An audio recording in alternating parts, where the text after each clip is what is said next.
Procès en appel de l'ex-président tchadien Hissène Habré s'est ouvert ce matin. Lundi, la défense parle de violation des droits de son client, tandis que la partie civile jubile et évoque la fin de l'impunité en Afrique.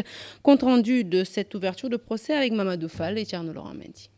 Un procès à polémique, la défense voit sa requête rejetée et le juge Baragay siège pour la suite du procès. Un procès en appel démarré ce matin.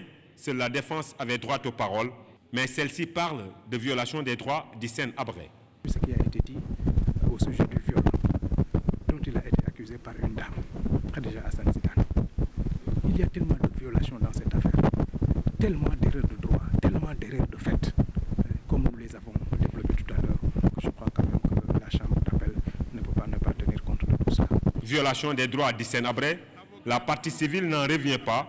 Pour elle, l'ex-président tchadien n'a eu ce qu'il mérite. Une grande déception en tout cas pour nous, parce que quand on prend la responsabilité de défendre un accusé qui a été condamné à la perpétuité, on doit se préparer avec des moyens de défense très sérieux.